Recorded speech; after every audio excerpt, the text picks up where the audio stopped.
Hi, and welcome to the 2021 Fall G Workshop. My name is Danny Paskin. I am a professor in journalism and public relations, but I'm actually here as the G coordinator for the university. I am presenting this workshop with the support of Florence Newberger, the GEGC chair, and also of the Faculty Center, which has always been supportive of everything that we do regarding spreading information on gender education on campus. What we're going to cover today is two main things. First, we're going to talk about the 2021 GE policy. As many of you probably know, the Academic Senate passed a new policy in last semester, in response to a new executive order, or as they call it now, a policy from the Chancellor's office. So we're going to cover a little bit of what changed from 2019 when we had the last policy to 2021 with this new one. And we're also going to talk a little bit about what stayed the same. And then we're going to talk about the G submission process itself. If you want to get a class certified, if you want to make any changes to a G certification in a class, what are you supposed to do? How do you do it? What would make your life easier? So we're going to cover some tips on that. So with that in mind, let me start by sharing my screen and bringing up the PowerPoint that we have ready for you.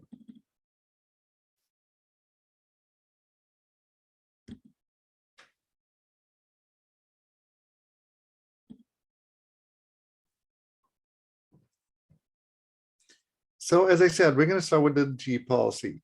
Keep in mind, GG policy is many pages long. There's a lot more details in it than we can cover in this workshop without making it hours long. What I'm going to cover with you are the main highlights, the things that we in GEGC think are more important, the things that between 19 and 21, between the last policy and this one, either changed or remained the same that faculty usually ask the most about. So what's different? Looking into the 2019 policy and the 2021 policy. Until 2019, we had areas, and that's what we nowadays call categories, areas A through E. Now, because of a state law, a new state law that passed recently, and the Chancellor's Office requirement that came out of that law, we have new Area F, Ethnic Studies. That Area F has to be taught, as the law requires, as our rulings require, has to be taught by Ethnic Studies Department, faculty with expertise in ethnic studies within those departments. Now, the other main thing that changed is Area D. For the longest time, Area D required 9 units of lower division. Now, in order to accommodate for Area F, we have 6 units of lower division. So we have 3 fewer units of lower division required in Area D. That's because, and we're going to remind of that in a couple minutes, that's because the overall units in general education remain the same. Even though we added a new area, Area F, with 3 units, we had to remove those 3 units from somewhere. And the Chancellor's Office decided that those 3 units would come from Area D lower division. So instead of the 9 units that we had, we now require 6 units. In order to accommodate for that, we as a campus decided to do this. US history and US Constitution used to be only at the lower division. Now students can take US history and US Constitution either at the lower or the upper divisions. So students still need to take 9 units overall in Area D, 6 as lower division, 3 as upper division. But now they can pick and choose which of the requirements, US history, US Constitution, or social sciences and citizenship, they take as lower division or upper division. They have to take 2 lower division classes, 1 upper division. Which one goes where? That is now up to them. It didn't used to be.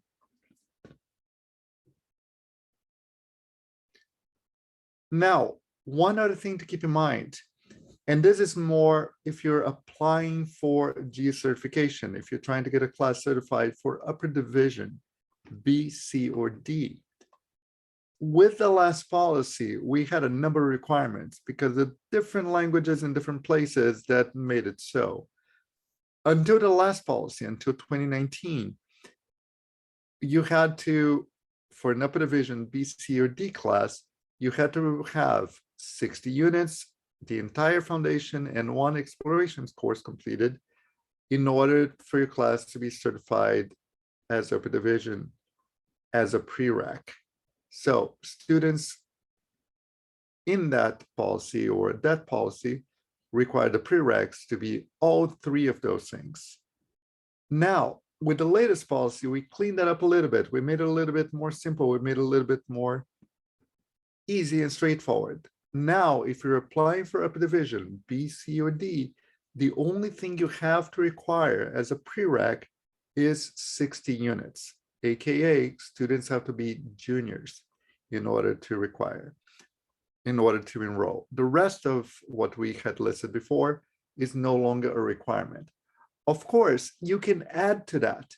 If you do want students to, for example, have completed a specific course before they enroll in that class, that is allowed.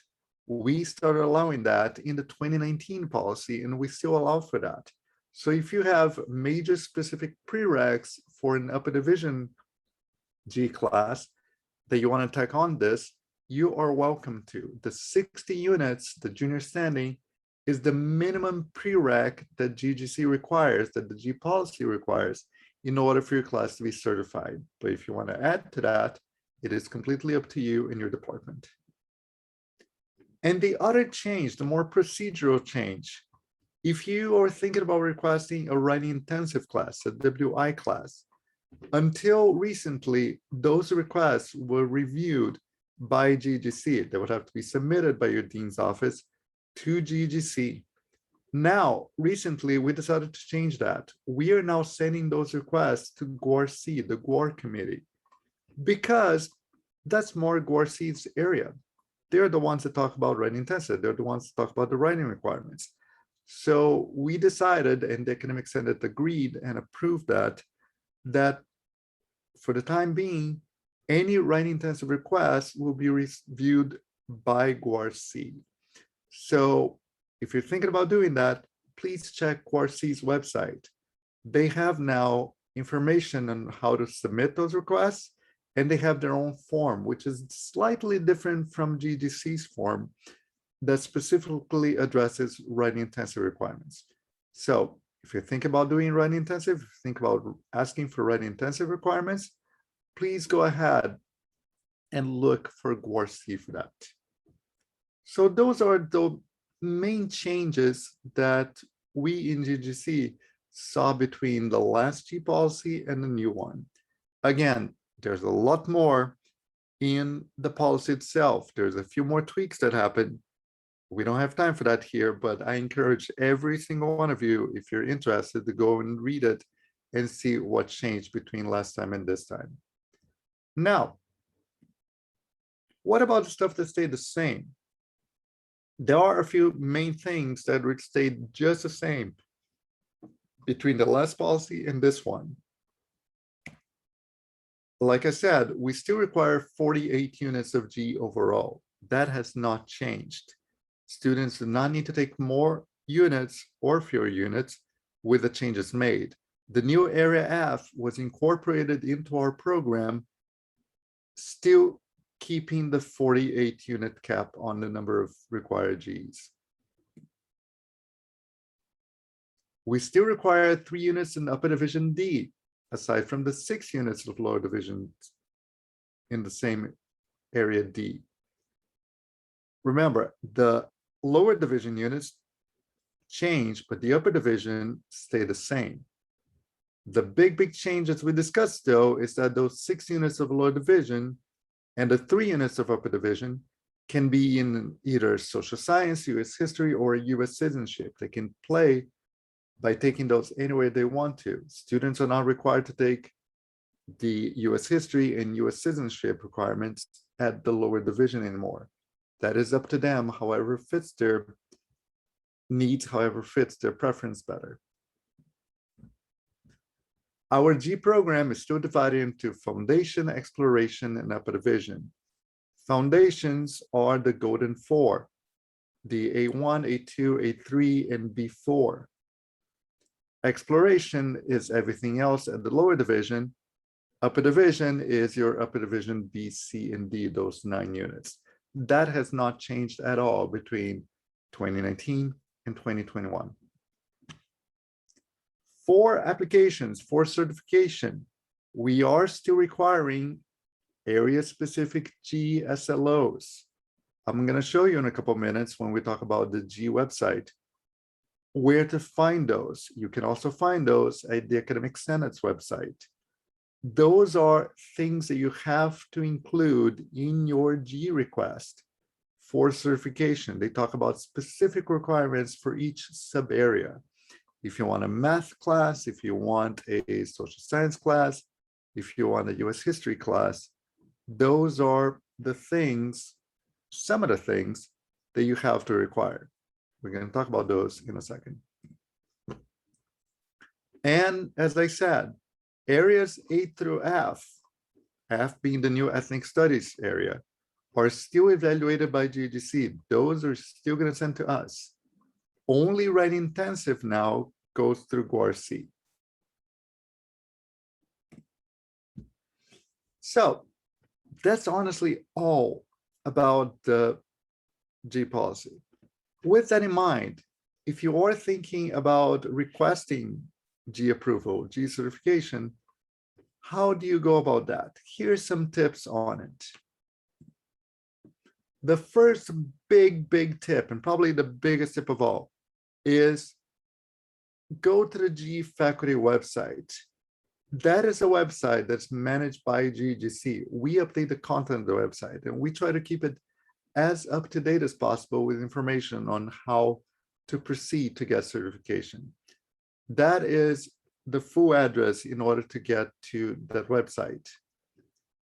Here's my suggestion. One of two things.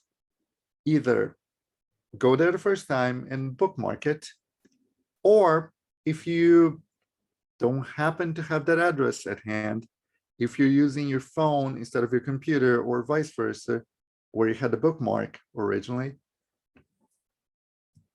go to Google. Like most of us do for pretty much everything, go to Google. This is honestly what I do anytime that I don't have my own device with me, but I need to find information that I want to check.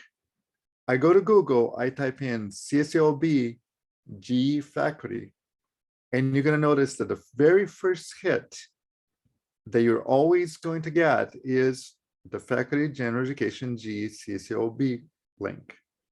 That will take you directly to the website that we're going to talk about. So again, bookmark makes life easy. If you don't have a bookmark at hand, simply go to Google and type in those 3 words, and it will take you exactly where you should be, where you're going to find every bit of information that you need in order to apply for certification for GE. And this is the website that we're talking about, that many of you are probably familiar with.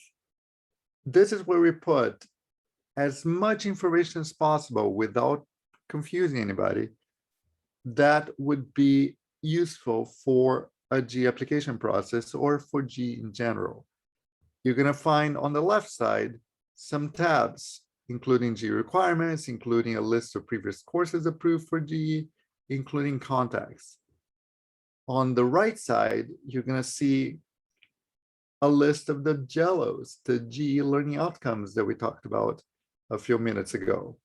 You're also going to find links to the 2021 G policy, the 2019 G policy, and the 2012 G policy. We still have students on this campus, I believe, that are still under the 2012 policy. So just in case, we keep here this link. And you're also going to find a link here for the G workshop. This is where we're going to post both the PowerPoint that I'm showing you right now, as well as a recording of this video, of this presentation. So if you want to check that later, if you want to send it to somebody later, it's going to be on the right side of this page as soon as we can upload it there. Now, on the center of the page is where you're going to find the actual information related to the application process for GE. We divide into three main simple steps. Step number one talks about the areas that you're going to be applying for. What are you asking? Are you asking for written communication? Are you asking for oral communication? Are you asking for ethics? Are you asking for life sciences and so on? So step number one is defining which area or sub area you're looking for. In there, you're going to find tabs or links for each sub area with information from the G policy and information about the JELOs. It's a great, straightforward, one-stop place that you can find everything that would be required, everything that would be useful to complete your application. Step number two is the actual G form itself. GEGC a couple years ago stopped requiring SCOs for application. We don't read those. We don't actually accept those anymore because SCOs change from department to department. SCOs change from college to college. In order to expedite the process, in order to make the process more straightforward for everybody involved, we use the G form instead. And I'm going to show you the G form right after this. And you're going to see that it simply asks for the information related to GE, not about your class, not about your major, just for GE. So you can tell us exactly what we're looking for, and GEGC can evaluate it much easier and hopefully approve your request much more easily. And then step number three tells you how to submit your material. And then down here, you're going to find some additional information related to either GE or GEGC. So, quick little summary. We talked about how the website has the G submission steps. It has the G form. It has a link to the GE SLOs or JELOs document. It has a link to the G policies, the last three that we had. And it also has an FAQ that you're welcome to read that offers you a few tips on how to proceed. So if you're thinking about submitting a request for G certification, what are the steps? I would suggest to always start with the G policy itself. Either the G policy itself, the document that's linked from the website, or that's step number one that takes you to those pages that basically summarize the G policy. Check that out, see which area you're looking for, see which area or sub area has the requirements that you're going to be asked to fulfill, and then follow those. Review the G website, the one that we just looked at. Look at other information related to GEGC. Look at the JELOs. Once you're ready, go and download the latest G form. And the reason why I list here is the correct G form is because we update the form every now and then. We're not trying to do this as often as not to confuse anybody, but every year or maybe every semester if needed, we release a new form. For example, the latest one that you're going to see has information from the 2021 G policy, whereas the previous one had information still from 2019, since the new policy is pretty new. So if you happen to be using an old version of the form, you may have some outdated information. We would never turn you down because of using the old form. This is actually more to help you out. So you're actually using something that's giving you the latest, most up-to-date information, and that we don't need to come back to you later and say, oh, by the way, there's something here that's outdated. Please fix it in order for us to approve your request. Consult the FAQs, as we said, and contact GEGC if you have any questions. And I do mean this, and that's why it has an uppercase, and that's why it has an exclamation mark on it. If you have any questions at any point during this process, please reach out to us. Reach out to Florence Newberger, and you're going to see her name and email at the end of this, or reach out to me as the G coordinator. As a G coordinator, that is honestly my job, is to help anybody out, your department, faculty, or if you're an advisor with questions about GE, about the G policy, come to me. Shoot me an email. Let me know what's going on. No matter where in the process you are, if you're starting to think about a class and you're trying to figure out how should I do this, where does it fit better? Does it fit this area or not? Send me an email at that point and we'll talk about it and figure that out.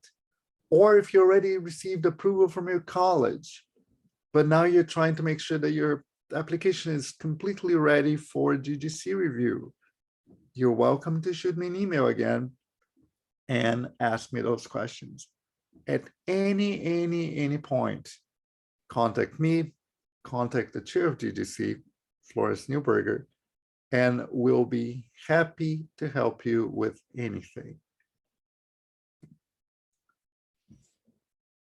What about the G form itself? We mentioned it a couple minutes ago. This is the only form that GEGC currently requires you to use. This is the only thing that you have to submit to GEGC in order to get certification for any of the areas or sub areas in the G policy. And we try to make it as quick, as simple, as straightforward as possible. As a quick reminder, you're going to find that form in the G faculty website on step number 2. In that list in the middle is where we have here the all G certifications must use the G form. Once you click on this link, it'll automatically download or open for you a Word file. As simple as possible, just a regular Word file that you can then go in and complete. You're going to complete that Word file. You're going to get approval from your department, from your college, and once your college approves it, they're going to submit that form to GEGC, and the website explains how to do this. They're going to submit that file to GEGC, and that's what we're going to be using to review your application. So with that in mind, let me show you the G form itself. And here we go. This is the same G form with a few tweaks that we've been using for a couple of years now. So I'm going to go pretty quickly through it, highlighting the main changes that we made from, say, a year ago to now, just to keep in mind. And for those of you who may have used this form before, but who haven't seen the changes that we made to it to make life a little easier for everybody. So section number 1 is the basic information about the course. Course number, title, number of units overall for the course. We also ask whether the course is cross-listed or not. This is because if your course is cross-listed with another course, if those two courses are exactly identical, aside from the course name and the course number, so if you have one course in XYZ 100 and the same course is offered as ABC 100, same exact course, 2 different departments offering it with 2 different codes. For GEGC, you can simply submit one form and we can approve it, if approved, for both classes. You don't need to submit, as we used to do, one form for ABC 100, one form for XYZ 100. You simply tell us here that yes, the course is cross-listed. It's cross-listed with, give us the number, give us the code for that other class, and we'll approve it for both if GEGC approves the class. The other thing that we ask is this a new course created during this academic year? Yes or no? And the reason why we ask this is to remind you and remind the college that in order for GGC to certify a course, it has to have been officially approved and at least a request sent to create the class, not just sent to the college, but sent to the university. We cannot technically certify a class until it's actually in the system. And we've had that problem a few times in the past couple of years of a class coming through GGC, being sent by the college to GGC, but the formulas required to actually create the class in the system wasn't there. So we had to hold things and wait for that process to be over for us to do ours. So this is a quick reminder of, oh, by the way, you need to make sure that you have the class approved within the right window. And most of you know that there's a short window for creating classes every year, that we have to have that done or that in process in order for us to do the GE part.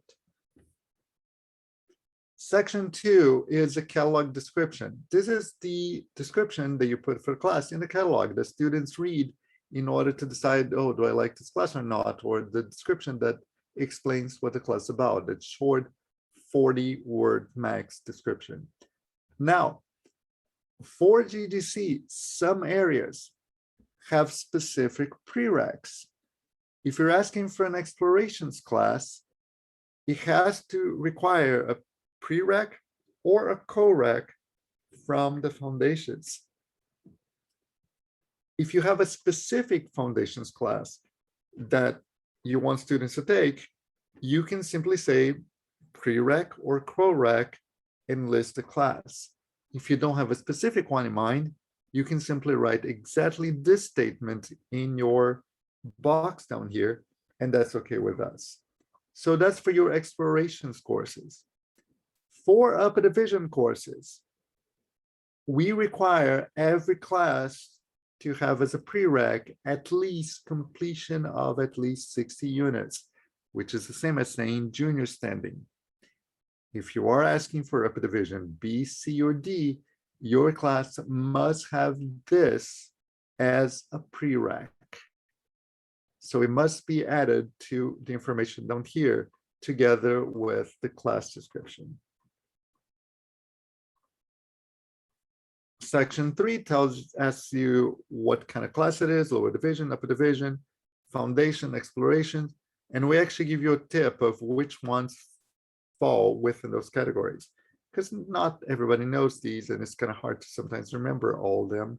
So we give you a hint. So foundation, we have a list, explorations, we have another list, and upper division, we have another list. This is where you tell us the G area. This is telling us if you're asking for B, C, D, for example, or A, what specific A, B, C, D it is. Tell us if you're adding, telling us if you're continuing. So if you had a class that was previously certified for an area and you want to keep that certification, but now you're adding something new to it, please make sure to mark here that you're continuing that old one and adding whichever new one you're choosing. Now, my one big heads up for this part, even if you're asking for upper division, technically with an upper division, you don't have those divisions or of upper division B1, upper division B2. However, we need to know that in order to, number one, know what your class is actually talking about. So for example, if you ask for an upper division B class, is it an upper division B focusing on physical science, life science, or math and quantitative reasoning? We wouldn't know unless you actually tell us here what the focus is. That's why we're asking for that. Also, this will allow us down the road of doing either recertification or assessment, which we are supposed to based on the G policy to do. So by checking here which kind of class you're teaching, what the focus of the class is, you'll allow us not only to read the rest of your proposal more easily, but also it will allow us to be able to recertify it and assess it down the road. The G justification. This is where you basically tell us how your class matches the G policy. So you told us that you're going to be asking for lower division social sciences. How is this class a social science class? The G policy, for example, the G policy says that every social science G class must cover theories and methods of social science. Tell us in here, in very brief words, a couple paragraphs, not more than that, which social sciences, which theories, how is this class matching the requirements of the G policy? Keep in mind, we know that in order to be approved for G, a class is only required to have between 1/3 and 2/3 of the class devoted to G. We understand that. But still, we need to make sure that your class is matching what the G policy says that a class in that area does. This is how you give us, in a couple brief sentences, in a couple brief paragraphs, the elevator pitch of this is how it fits. We are not asking, and we would appreciate if you didn't include a discussion about your major, your minor, a discussion about the overall college. This is not what would help us define whether the class gets approved for this area or not. We're asking for, does it meet the requirements from the G policy? Does it match what the G policy says that a class in this area or sub area would do? Tell us here. By the way, if you need more space, you're welcome to make this box bigger. Learning outcomes. This is that GELOS, that GSLO document that I told you about, that we mentioned a little while ago. You actually have a link to it right here. This document was actually discussed and approved officially by the Academic Senate a couple years ago. So, in order to be approved for GE, a class not only needs to match the G policy, but it also needs to cover all the GSLOs. That is either in addition or together with any course SLOs or program SLOs that you may have. We understand that. But again, the G policy requires that every class devotes between 1/3 and 2/3 at least of their SLOs to GE. It doesn't mean that they have to be completely separate. You may, and you probably will have, if the class is truly covering the G area, class SLOs that match the GSLOs. Tell us what those are. We're not looking for you to repeat, copy and paste the GSLO document in here. Instead, we're looking for you to tell us which SLOs your class covers and how did those cover the GSLOs.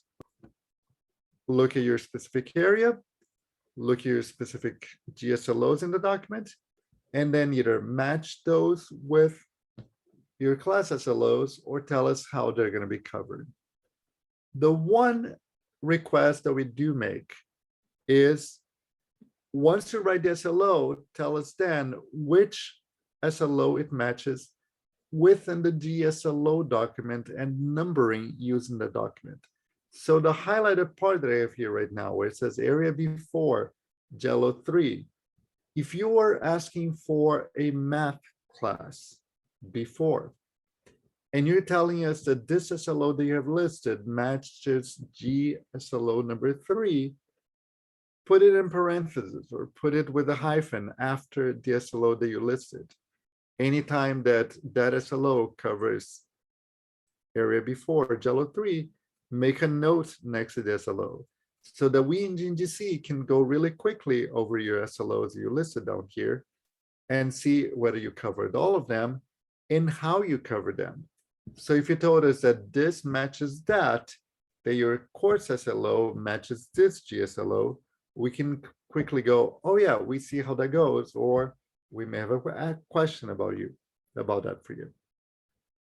But again, list all the SLOs for your class, whether they cover G or not. We need to see all the SLOs. And then for the ones that do match GSLOs, make a note at the end of it saying which one it is. Similarly, here is where we ask you for your list of assignments for assessment. How are you going to be assessing GSLOs? Tell us all your assignments, and then tell us a short description if needed. So for example, if you tell us that you're going to have students write a paper, a weekly paper, a semester paper, a midterm paper, only telling us that it's a paper doesn't really tell us how that matches the GSLOs that we want to see you covering. So if that's the case, give us a very short description here of this paper will focus on A, B, C, and or D. What is it going to be covering? What are students going to be discussing? So that when you tell us on the third column, the GSLOs that are covered by this assessment, you can let us know and we can see, oh yes, we understand how this paper, where students are going to be talking about this and this and that, matches or covers GSLO that you pointed out. And then the percentage of final grade. Outline of subject matter, similar, same idea. Give us a week-by-week list of topics covered. By the way, we do need, in order to make sure that you're complying with the G policy, a week-by-week schedule. We cannot review an aggregated list of topics. I know that a number of SLOs have simply a list of topics that may be covered within the semester. Because we need to make sure that your class is covering the GSLOs and spending the proper amount of time covering the GSLOs, we do need to see a week-by-week schedule. If you're going to be covering the same topic for 2, 3, 4 weeks, that's okay. Simply copy and paste and repeat the same name here that we can look at. And then similar to what we talked about above, tell us the GSLOs that are covered. Same concept. Sub-area B4, JELO 3, upper division B, JELO C. Use the codes from the GSLO document. My one last tip about this section, something to help you out, something to help GEGC out. If you are going to be covering a topic that is very specific and unique to your department, your subject, your major or minor, if you're going to be using an expression that most likely people outside of your field do not know what that means, tell us. Put a short little description in parentheses right after the topic itself in the same line, explaining to us in 1 or 2 short sentences what the topic means. I'm a professor of journalism and public relations. I'm sure that I cover and discuss a lot of very specific, narrow terms in my classes, in my research, that people outside my field probably don't know what it is unless I explain to them. Because we're trying to figure out how these topics cover and match the GSLOs and the G policy, we need to know what they stand for. So if it's something they realize that people outside your field, because remember, GEGC is made of people from all over campus, from all colleges, that they may not know what it is, give us a short description so we don't need to go back to you and ask you to do that and delay your acceptance, your certification process. And then area 9 of this form, section 9, is the bibliography. Remember, the bibliography is any piece of material they're going to be using to not only require students to use in class, but also you're going to be using to prepare the class. So if you're prepping a new course, if you're updating your course and you're going to be using some material for it, that should also be listed here. Now, specifically for GEGC, we do not want every single piece of material they're going to be using.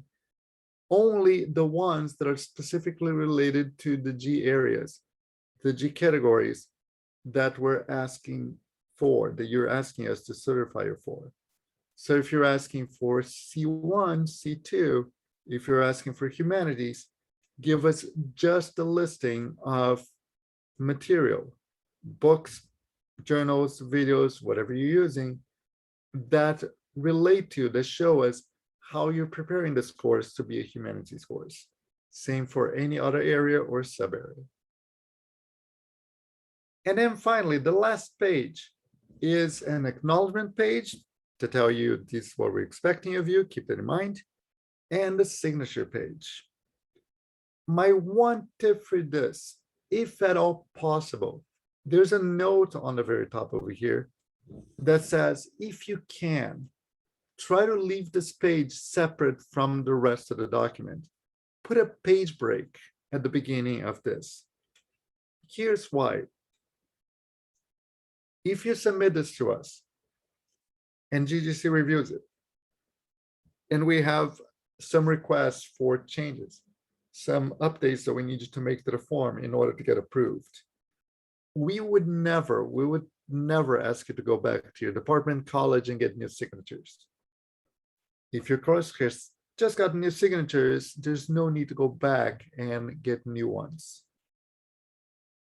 But if it's all part of one document and this ends up being in the middle of a different page, or the signatures are broken, it becomes really tricky for us to combine, to create a collage between the old document with the signatures and the new document. So by trying, if you can, to keep this page separate from the rest, if you have to submit something, we can simply get this page with the signatures and put it in the new document. So you don't have to go back and look for anything else. You don't have to go back and replace anything. It's a simple, easy process. Again, if this becomes tricky for you, it's just more complicated, don't worry about it. We can figure that out in GEGC. But if you're able to, it just makes life easier for everybody. And that's the end of the document. That's it. 5 simple pages, just addressing the questions that the G policy requires us to do in order to certify your class for whatever area or sub area you want to request for your class.